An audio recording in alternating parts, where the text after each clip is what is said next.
Hello and welcome to Record Sports Hotline Live. My name is Daniel Conn. I'm delighted to be joined all the way from Bavaria by Record Sports' very own Keith Jackson and Scott McDermott. Guys, how's it over you? Daniel. Listen, I've got to be honest with you. What a day we've had. We've had a great day today, but since we last spoke, obviously, from the Allianz Arena, spirits have been crushed a little bit. Yeah. I don't think it's the same duo that you once knew last week when we were full of hope and optimism. And at one point, it was going to be shots of arsenic we were drinking as opposed to these beers. We were actually considering asking the barman just to give us out a bottle of vodka and 2 straws. We need the hard stuff. It's been a hard weekend. Well, you've obviously taken your mind off the football. You've been out and about today doing a bit of exploring. Yeah, well, the whole point is, we're very conscious of the fact that we need to bring this Euros to the guys that aren't fortunate enough to be here. Yep. So, given that we are prepared to do anything for our readers and anything at all, go to any height, go any length, we decided to go the extra mile today, didn't we? Yep. Well, brilliant I would ask you for a detailed explanation, but I think the video speaks for itself. So let's see how you get on. Good morning. See that up there? I don't know why we've decided to do this, but we're going up there in the next 20 minutes or so. That is the highest peak in the German Alps, and we've decided we owe it to you guys back at home to give you the guided tour. Right, bad news, folks. I think we've got his bottles crashed. He said he's just away in to visit the toilet before we make the first leg of the journey here. I fear I might not see him again. I'll keep you posted.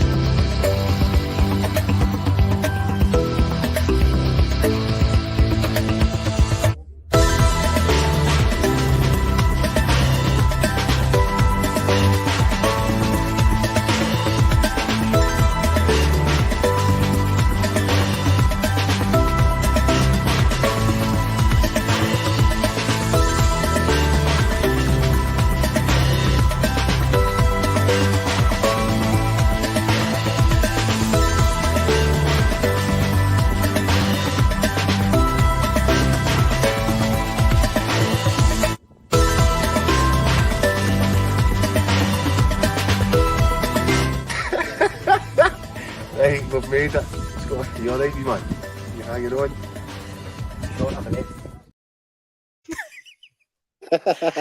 Boy, it's alright, he's home. We've got him back. That, to be honest, I can't do those cable car things either. That looked terrifying to me. Oh, there was a few dodgy moments. I was all right at the start, wasn't I? I was quite cocky at the start. No, because you didn't want to go on. There was a period when I honestly didn't think you were going to get it. No, I did need to go to the toilet before it, right? So I hold my hands up to that. But Listen, that's understandable. Once I kind of lightened the load a wee bit for the cable car, I was all right at the start, but it got to a point. Yeah, it did. See when it got to that pylon bit? Yeah. No, but it kind of changes direction a wee bit. It started dropping. The cable car was changing direction. That was bad. And then the worst bit was when it actually gets to the mountain, like the actual mountain face, because you're thinking, so what happens now? Where does it go? But it then just goes vertical. Yeah. And you're now at the peak of the honestly, mate. Zug Speeds. I've never been so glad to Listen, get off it. there were a few guys on it today, and I have to tell you, you weren't the only bottle that was crashing. There was a few kind of blood draining from faces all over the shop. A few white faces there. Yeah. You've earned that beer, Scott. You've earned that. 100%.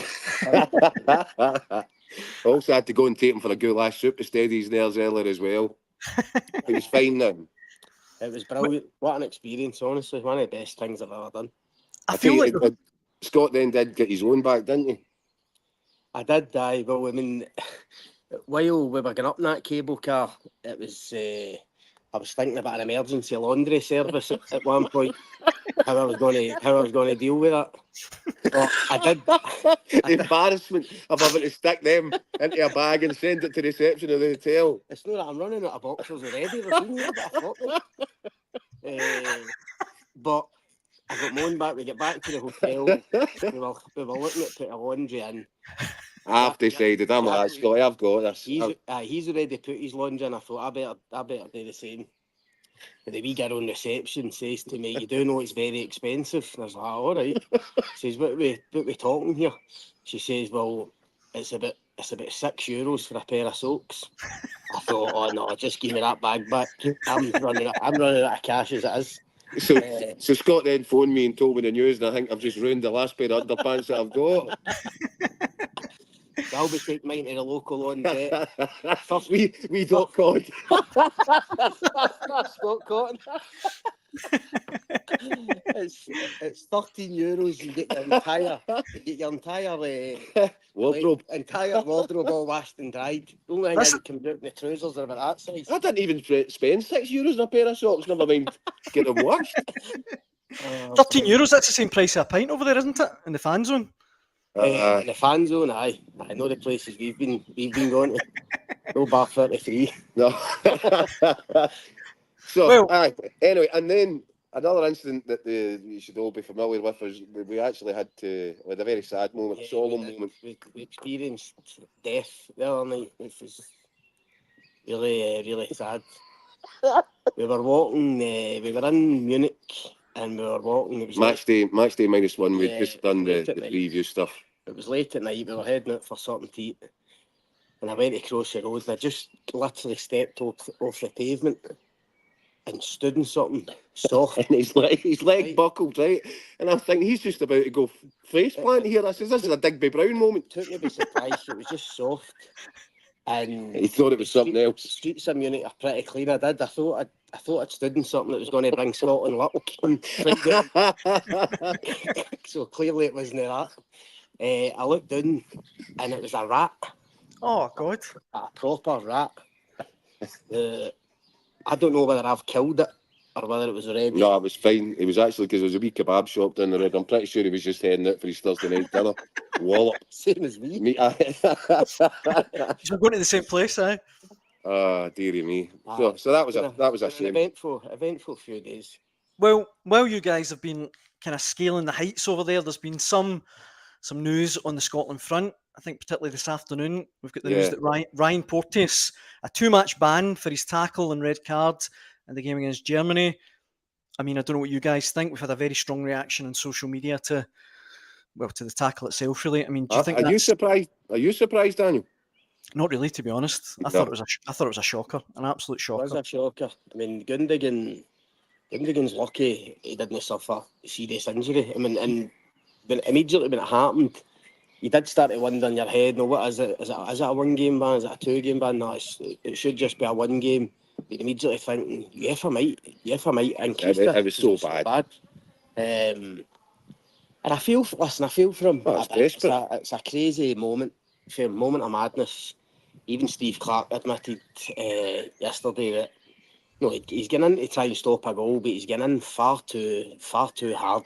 It's reckless stuff. I mean, and listen, maybe if we were all in that position, we'd probably all do the same in a desperation to try and prevent a goal. But I'm afraid Ryan Porteous has had these moments. Not had one for a while, but he is prone to them. That was a bad one. It was, unfortunately, old school Porteous. And he's going to have to pay the price. I can't say I'm surprised by 2 games. I really can't. But the sad thing is, Jacko, if Scotland go to the tournament, he's finished. Him finished. I mean, you think of the months that went by where he must have been so looking forward to this tournament. How excited he must have been. Then he comes in, first game against Germany, sent off, 5-1 defeat. He gives away the penalty to make it 3-0 and officially finish it as a contest. The whole tournament's over. Yeah. I mean, he must be absolutely devastated. And praying now that Scotland can obviously get through. I think the thing is, Daniel, as well, though, from speaking and going up to the camp, the players are well aware of it. The players are well aware. Look, we were out a walk today. We bumped into Lyndon Dykes and a couple of them walking about the town centre here. They're well aware that there are individuals in the group who are not as fortunate or having a bad time, and I think they go out their way to put an arm around them, to make as Steve Clark said the other day, maybe give some of them a wee cuddle when they need it. But I think there is that sort of togetherness and harmony.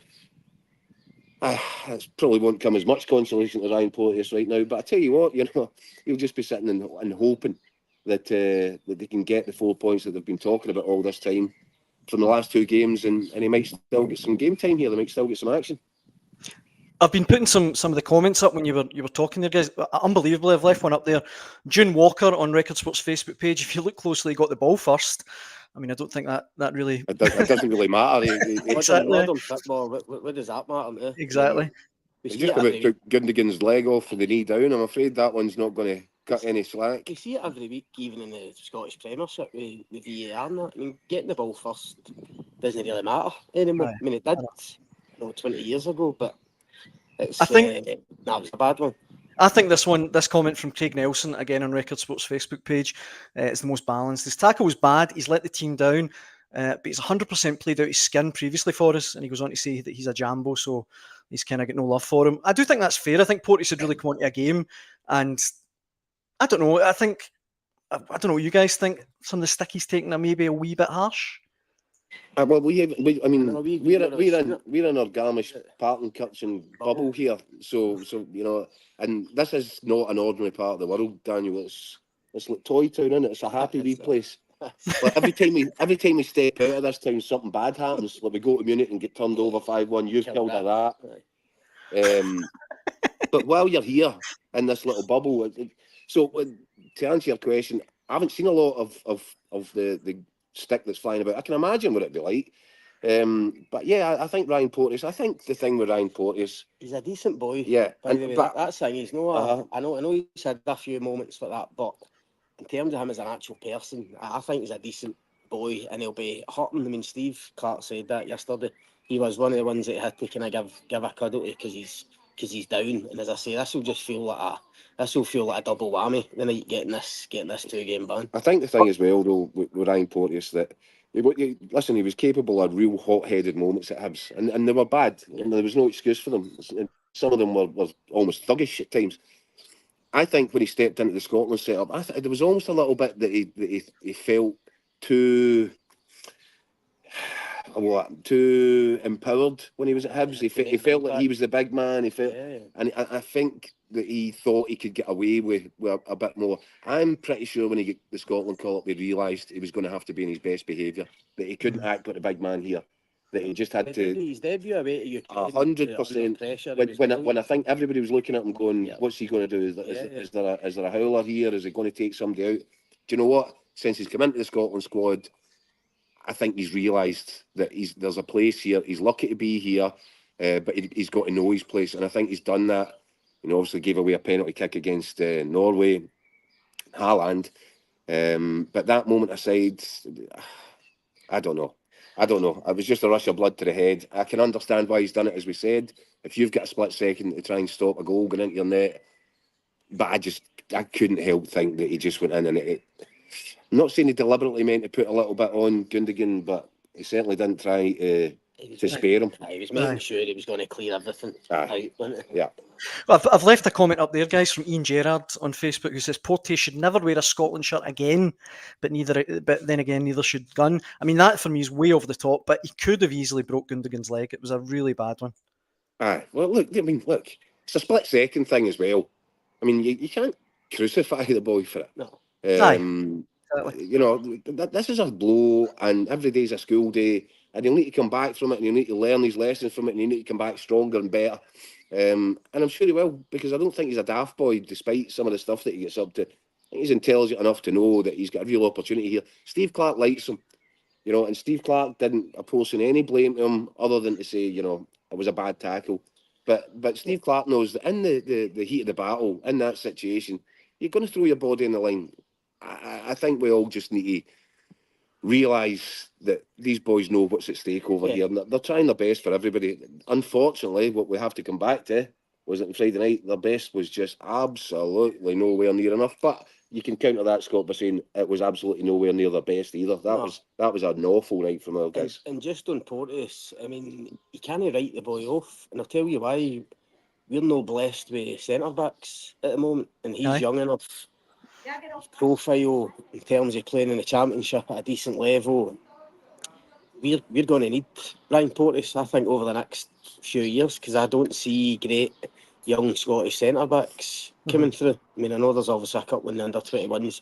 The boy Liam Morrison at Bayern Munich, who knows where he'll end up next. There's one or two others down south, but I mean, I think we're struggling defensively as it is. So to write off Ryan Porteous over one big mistake, I think would be very foolish. Tomorrow's the anniversary of our 0-0 draw with England at Wembley. Of course, Grant Hanley was brilliant that night. Is it him that you anticipate coming in for Porteous on Wednesday? Pretty sure. I was down at the media centre today, and it was Grant Hanley who was sent out to do the broadcasters and the written press. Not always. You can't always say that that's a measure or an indication that he'll be starting, but I'd say as many as 7, 8, 9 times out of 10.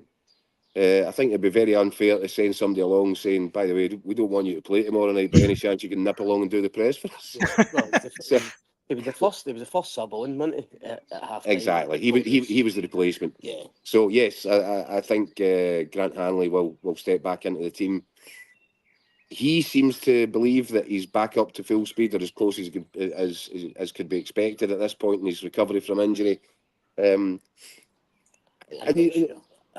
He's not played a lot of football, and I don't think he looked. Did he look 100% when he was on? He was at fault for the fourth goal, wasn't he? Listen, I think worry. McKenna's in contention as well, Daniel. He came on a bit later the other night, but McKenna's got pace, probably played more football than Hanley in the last few months. I think those are the two genuine options for Clark. I think Jack Kendry will obviously move over to the right in the back three where Porteous was. It's just who comes in the centre. And he probably does trust Hanley a bit more. I mean, I he does. Hanley would have started against Germany. And as we say, he's a first sub on, so you need to think he's favourite, but I think McKenna's in contention as well. There's a worry there as well, even, Jack Henry. How long's he now been in Saudi? 8 months or something? Aye, it's a season, isn't it? Aye. So, let's be honest about it. He's been playing at 5 mile an hour over there. That's the honest truth. And he stepped into a game there on Friday night where the Germans were absolutely running all over the top of us at full speed. That requires a bit of a step up. And I looked to me as if Jack Kenny looked a little bit surprised by it, taken aback by it, but he wasn't the only one. No, the full team looked stunned at what was going on. Tony Ralston at right back is another one that, he really struggled, and that's a shame. I think he gave everything. And the one thing that I'd say in Tony Ralston's favour is he's the only Scotland guy I can remember that actually got close to putting a tackle in once or twice. I think Jack Kendry will argue that he's playing against top strikers in Saudi. With applauding. But Jack will say there's no way he's getting put under that pressure. No. That pressing. No, there is absolutely no way. The best strikers in the Saudi Pro League, they're coming towards the end of their careers, most of them. So and they're playing in the middle of a desert. They're no pressing like that, pressing hard. And that's what Scotland couldn't handle. That really caught us off guard.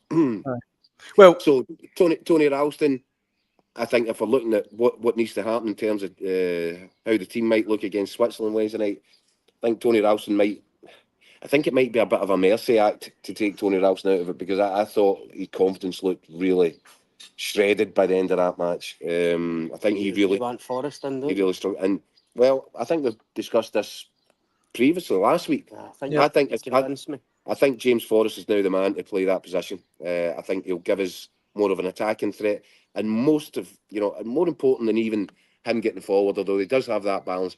When you looked at Tony Ralston getting caught in possession and struggling to find a teammate with the ball, knocked it out for a few throw-ins, just didn't look comfortable. James Forrest has got in his locker is he can identify when to run at somebody, and he can identify, if he can carry it 30, 40 yards. But crucially, if he thinks he's hitting a roadblock, he can stop, check back, and he's got the composure and calmness to knock it inside, usually for a Callum McGregor or something like that, and it allows Scotland to keep the ball and retain it and start and build again. All the things that we weren't able to do against the Germans. I'm not putting all that down to Tony Ralston, far from it, but I think that James Forrest gives us a better chance of ball retention. As does Billy Gilmour. Well, there, of course. I didn't want to be the one to say that after everything that's happened. Well, look, we'll come on to that in a moment, guys, right? But you know how I like my glamorous guests, and I've got one for you again tonight. Record Sports' very own Michael Gannon is in the house. Mick, how's it going? All right, troops, how are you? Have you been wearing that shirt for the last week, Michael? I've not left this room for the last week. Been hiding out in here. It's not been You don't get a safe to laundry leave the room. service in the house. I've been locked in the room of doom for 7 days solid. I must admit, I've been quite enjoying watching you two live on traps up the hills this morning. That'll be the kindest compliment. Holding hands, singing Do a Deer. I was holding his hand at one point, Michael, but it wasn't for romantic purposes. Well, look, Keith, you mentioned it there. Billy Gilmour has been a big talking point. I didn't mention it. He mentioned it. I'm not getting accused of this fanboy nonsense anymore. He's killed him. He was talking about him every day for a week in the build-up. Now he didn't start. That's I think Steve Clark must have get fed up with Jacko talking about a bad mistake. A bad mistake by Steve Clark, that one. Well, look, we've had plenty of comments and questions about it. And I should say, if you're watching, get involved in the comment section. You can email us as well. But Dan Stewart here saying Gilmour has to start over McGregor the next game. You need your big names to show up in these games, and they didn't. There was no fight and aggression. We also have one note from, I thought this one was quite interesting, from Andy McElroy saying there's been a lot of talk about Gilmour being left out, but would it really have made that big a difference, really? We were talking about this the other night. It's not about, we know that if Billy Gilmour started, Scotland would have still lost the game, right? Germany were at it for the off. I don't think there's any way we were going to win that game with them in that kind of form. Gilmour himself might not have changed a lot, but I think Gilmour with McGregor would have helped us a lot. No, in terms of the way Germany pressed, I think that would have helped us get out more. I think it's no Scott McTominay's game to sit in front of the back four and play short, sharp passes to get you out of a press and get you away. That's McGregor and Gilmour's game. The two of them are brilliant at it. And they offer that balance, and it is more than just one player. Even I have to accept, does changing one player, does bringing Billy Gilmour in mean that we win that game or get a point? Probably not. But it's an impossible conversation because we'll never know. But Scott's absolutely right. It's what Billy Gilmour gives to the team. It's more than just replacing one guy. Effectively, I thought our tactics were, and I thought this was an interesting thing. Steve Clark has looked at it and said, right, I want Ryan Christie in because we're going to probably be launching the ball and he's a runner and he can maybe get round about Shea Adams. And that to me was the first mistake, because the way, if you're going to have a chance of surviving against Germany, the best chance of doing that is to keep the ball off them for a while. You need to be able to play out. And all we were doing it was very reminiscent of the first game in the last Euros against the Czechs. We were defending the edge of our box. If it broke to one of them, it was getting launched, and they were hoping that somebody might make most of it. Billy Gilmour in that situation, for me, he doesn't mind if he's got 2 or 3 Germans right up him, from behind. He'll just turn or pop a pass off and then get round the side and take it back. That's what his whole game is. And Callum McGregor has got a perfect foil for him. The two of them are absolutely superb at it. Now, if you can do that twice, 3 times, all of a sudden the Germans will think we need to be careful now. Yeah. We can't afford to keep pushing like this because they'll catch us. Yeah. Because they have got past our first press. And that gives them something to think about. Germany played that game without having to worry about a single thing. No. And that, I think, more than just Billy Gilmour's a good player, it's that feeling that it might have changed the dynamics of the actual game itself that I think is why Billy Gilmour's a certain starter this week, on Wednesday. Do you agree, Mick? Guys, do you not think there's a structural problem we need to address as well, rather than personnel? I mean, I thought the gap between the back division and midfield was massive, and Germany just had a field day in that wee area in there. And I think Switzerland, the way they play as well, we can't play that way against Switzerland because they also operate in the gaps as well. You look at Sharp at the weekend. We were on here when you were last on, and we said the one thing you can't afford to let happen is to let your midfield get swamped against Germany. Yeah. But we had plenty of bodies, but yet created the gap between the back 3-5 and midfield 3-4 was huge. Yeah. And we can't allow that because the way Switzerland play, they've got these inverted fullbacks that play the middle of the park. We get quite quickly outnumbered again on Wednesday night. So we need to look at the team structure. I think if Billy McGilmore was in that role the other night, he might have had the same problem as that Cal McGregor had, that you're marking too much space, too big gaps. But you're playing them together, Mick. That's that changes the structure then. I think that would change the structure, is what we need for Wednesday night. And because the two further forward, Mick, have to play inside. I couldn't quite understand why McGinn and Christie seem to be so wide. I've not seen Scotland play like that for months and months. With two players hanging out wide, and that totally left McTominay and McGregor with far too much work to do, and it also left Shea Adams completely isolated because they were too far away. You boys are in the flesh. Is McTominay 100% fit, do you think? I think so, yeah. I mean, I'm not sure that hard to tell, wasn't it, the other night? It's hard to tell given the chasing we got in general. I just felt he wasn't comfortable in there, Mick.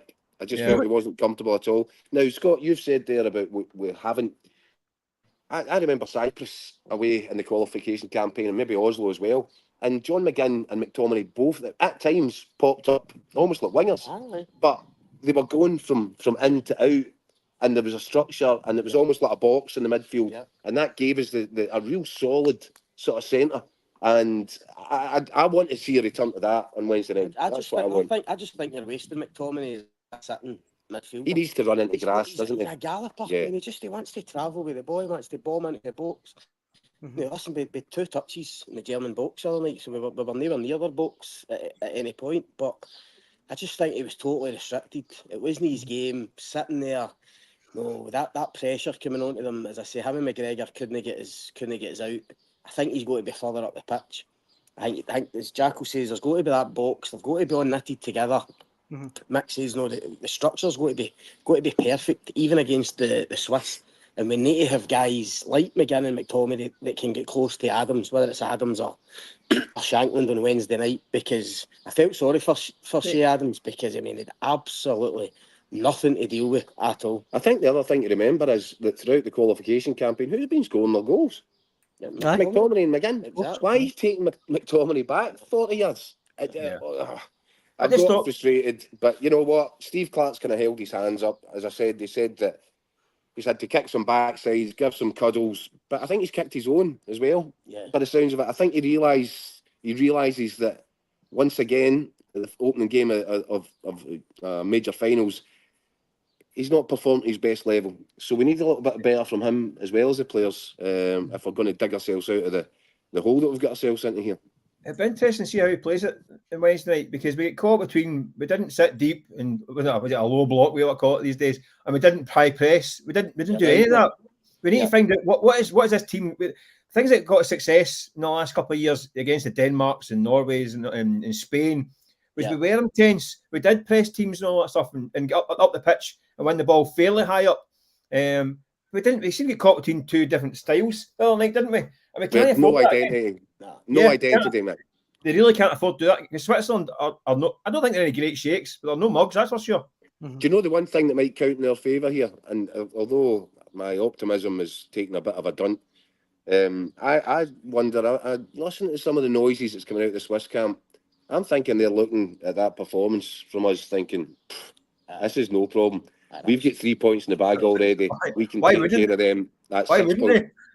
Well, exactly, Mick. Other than we know that is nowhere near what Scotland should look like, and the concern at this minute in time, well, we come into this tournament with genuine belief, I think, and faith.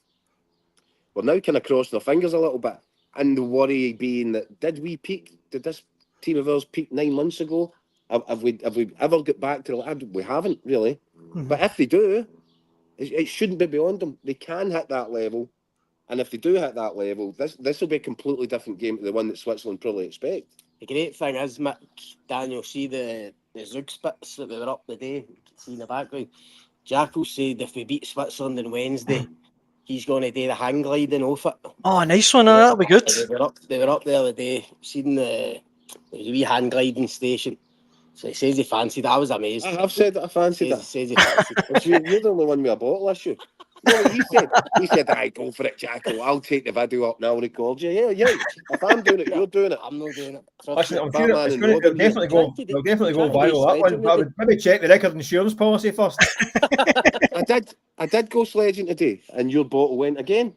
I went sledging up that mountain there, and I says to him, he said, "I'm not doing it." I says, "How not?" He basically, I says, "Do you think you're going to slide off the mountain?" he fell out the sledge after about 5 yards. I won. Honestly. I won. I was against a rival newspaper, and I won. The honour of the Daily Record was at stake. Where were you, cowering? I was videoing it. No, you were not. You're right in the I hill. thought you said when Scotty went to Boggin, he's looking for toilet roll. And Mick, you know the old Billy Connolly joke where he's at a posh dinner party and he says, "What is it you do?" "To Boggin." That's the last time that I've heard that. And then there was a place to rent activities, and you could rent a toboggan today. So whenever did that, I just got on a wee sledge. We were worried when we see what was the wee guy like when he had the sticks and all that with him, didn't he? Oh, aye, there was guys with crampons and all. There's the full kind of crampons. Well, what you put in your soup? So they've got the full, it's the full North Face survival kit, the ski poles, ski boots, the works, right? Gloves, hats, headbands. I just my shorts, my trainers on. Scotty went as if he just walked out of JT Sports. What's the problem here? Well, I almost feel bad for bringing up football again, but there's a couple of questions that we need to go through, guys. One of the themes that's come up in a lot of the questions that have been sent in is the kind of freshness of the team. Steve McGregor saying here, Andy Robertson looked like Michael Spinks before he stepped into the ring against Tyson. The other one as well, guys, that kind of come up was this one from Gaz Miller. Callum McGregor's a class player, but he looked exhausted the other night. He's feeling the effects of a long, tough season. Maybe he should be left out against the Swiss. The one thing that caught my eye as well, guys, John McGinn, it'll be his 65th game of the season on Wednesday night. I mean, that to me is just incredible. Daniel, the machines these days. Every team in this tournament will have boys. Exactly. That's true. Games. You know what I mean? It's like, how many's the boy Wirtz played at Bayer Leverkusen? I mean, they did through a league campaign. Played every single game that was possible to play in this season. Europa final, so I don't know. I mean, I've heard a bit of criticism of Callum McGregor, and I'm surprised, to be honest. Not just for the performance of the night, just in general. People are asking, is he 100% fit? Obviously, we know he had injury at Celtic at the end of the season. Listen, maybe he isn't at 100%. But honestly, I can't imagine a Scotland team without Callum McGregor in it. I just think he's that good. I mean, Mick will know probably as many Celtic games as me this season covering it. I mean, McGregor's outstanding almost every time. How you could leave him out, I just don't know. And by the way, Celtic's surge for the finishing line coincided with McGregor coming back and bossing games and doing what Callum McGregor does. So I'm not buying all this. He's not fit. He's also a leader. Yes, he is. The way he spoke the other day. Terrific. Aye. I mean, he's hurting. He is hurting. He was embarrassed. That was the word. Embarrassed and angry. And he wants nothing more than a chance to get out there and, get a bit of respectability back. For me, as we've said, Callum McGregor and Billy Gilmore, two of our really talented players that know how to play through a press, that aren't scared to take the ball in tight areas. They're actually demanding it, and they bounce off each other. That's the key. The two of them playing together is the key for us. Mick says, we need to decide what we are. Are we a ball playing team now who want to try and play? That's what we thought we were. Guys like Gilmore and McGregor and McTominay and stuff, or do we want to go back to the long ball mercs and stuff? Aye, the inferiority complex where you're sitting in and you're trying to hang on for a draw. And by the way, that's fine. See if a manager thinks that's our best way to get points and our best way to get to be the first team to get out of a group at major finals, that's fine. That's your identity then. But as Keith says, we thought coming into this that we were better than that. We thought we could actually play and compete, and the manager and the players, that's the way he spoke before the tournament. That was certainly the messaging coming out of the camp. Scotland believe, and I believe in it as well. My faith has dropped a little bit because of what happened the other night, but I've seen enough from this team. I know they can play football, and they can play some excellent football. They just need to start trying. This long ball stuff's going to get us nowhere in this tournament. And while we're on McGregor, guys, I don't know what you make, Mick. This might be one better for you, but What did you make of Graham Souness with his comments during the broadcast the other night, referring to him as the Celtic captain? That's got quite a strong response from some of you. I actually saw him this morning clarifying that, saying he forgot his name live on air. And do you know what? I actually thought that at the time. He forgot his name and referred to him as Celtic captain twice. I think it's just one of those things when you're live on camera, his name jumped out his head. I actually believe him. I think his name escaped him. So he referred to him as the Celtic captain. I don't think he was making it highlight the fact he's a Celtic player, as if it's some kind of slight. Because listen, we know Graham Souness. That's not how he really. That's not how he thinks and that kind of thing. He's obviously a big Rangers man, but he's not parochial in that sense. Especially when Scotland are playing. He said this morning he forgot his name, and I think that's a fair enough excuse. That's what I thought as well. That sounds about right to me. I tell you something else. Yeah. If you ask Graham Souness, would he take Cal McGregor in the Rangers midfield? What do you think his answer would be? Exactly. And listen, Callum, he wasn't too clever for that goal. He caught twice in the same move. And listen, as the boys are saying, you can't imagine a team without Callum McGregor, a Scotland team or a Celtic team without him. He's a top operator. And the fact that when Callum McGregor has a bad game, it stands out so much because it's so rare. You never see it. Yeah. So as soon as a bad game, it's really noticeable because it's like I say, it's a once in a blue moon stuff. I don't think he was actually particularly bad. See, if you were a player, if any of us were players in the Scotland team, or if you asked any of these, God forbid, I'll bet you they would all want Callum McGregor beside them in that. Oh, absolutely, 100%. And I'll bet you that Callum McGregor would want Billy Gilmore playing next to him in there. And I think that's just the fact of the matter. That they just feed off each other, the two of them. And that's when we play at our best. That's when we move the ball, keep the ball, move teams around, and look composed and control. We gave up. The tactics that we employed the other night meant that we were giving up the midfield. We can't afford to do that anymore. If we want to impose ourselves in this competition, we need to put our best players into the middle of the park and show the opposition that we can do it better than them. There was also the very basic issue the other night of players no pressing, German players. And you can talk, the players can say the occasion didn't get to them and it didn't affect them and all that. That to me was just players freezing on the big night, the big opening night of the Euros, 70,000 at the Allianz. Legs feeling like cement. Germany are at it. It was as if they'd led in their boots. I mean, guys like McGinn, we spoke about it before the game. We expected McGinn to go and harass. Go and rat Tony Kroos for 90 minutes. Who drops into that wee left half position to dominate the game. We're thinking McGinn will be all over him like a rash. Never get close. We know John McGinn, that's his game. John McGinn's not scared of anybody in terms of going and harassing them. But as I say, it was like they were running in quicksand. And to me, that's a sign that the whole occasion just got to them. And I'm hoping that's why we'll see a totally different performance on Wednesday. It was a bit like one of those. It's a bit like a league game in Scotland when the Rangers and Celtic against another team, and the team coming to say Parkhead or Ibrox try and press, but the first 20 minutes they play through that press, and you get a bit worried. You think, well, can I jump and press because they're going to skin me and I'm beat and I've left 30 yards.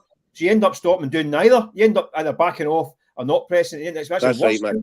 Yeah, so that's exactly right. They got 100% spooked in that first 10 minutes with that. They were spooked with the very first ball. I mean, Germany took seconds, just launched it. Yeah, and it was absolute panic stations for about the first 3 or 4 minutes, and Scotland just never recovered for that. They almost get freaked thinking that this lot will play through our press, so we can't press because it's too dangerous, and it caught them between two stools, and it ended up being even worse than that way, I thought. And what we needed at that point was composure, calm, control of the middle of the pitch, and I'm afraid the team that was selected meant that we gave that up. The first goal, Tony Kroos has got no pressure on him at all. He plays the big crossfield pass. I think it was to Kimmich. Kimmich has got no pressure at all. Andy Robertson was standing watching him rather than close him down. He takes touches before looking up and picking it Wirtz in the middle. And when the ball gets to Wirtz on the edge of the box, there's absolutely nobody near him. And obviously the keeper should keep it out. It was that first goal was an absolute disaster. It summed up the night. Yeah. Well, look, guys, time is getting away from us, but we mentioned earlier that Grant Hanley was obviously in front of the media today, and let's have a little listen to what he said. We've put the result behind us, and we're looking forward. I mean, obviously, it's got to be another difficult game. Switzerland are a good side with some good players, but the focus will mainly be on ourselves. what we can do to improve and what we can do to be more like a Scotland performance.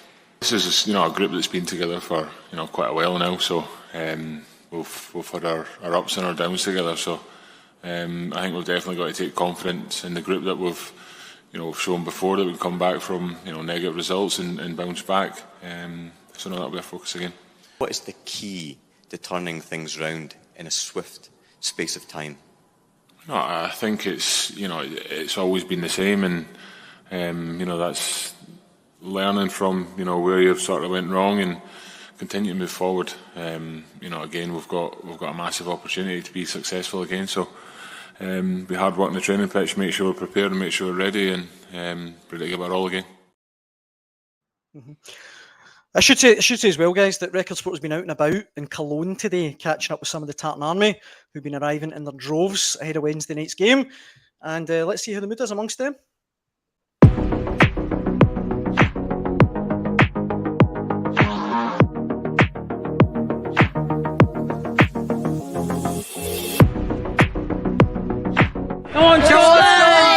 What's the plan for Wednesday? Have you got tickets for the game? I've no, but fan zone if not. Fan zone if not, if you don't get any tickets. And are we going to get through the group still? Do you think we've got a chance? Well, it depends how the team reacts to Friday night, so yeah, it'll depend on that. Yep.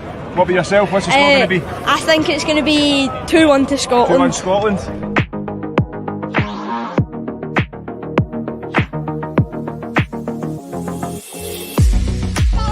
Come on, Scotland! Come on, Scotland! Got tickets for the game on Wednesday, so I'm looking forward to that. Should be good. So you think Scotland have still got a chance going forward? Do you think we're still going to get out of the group? Or are you? No.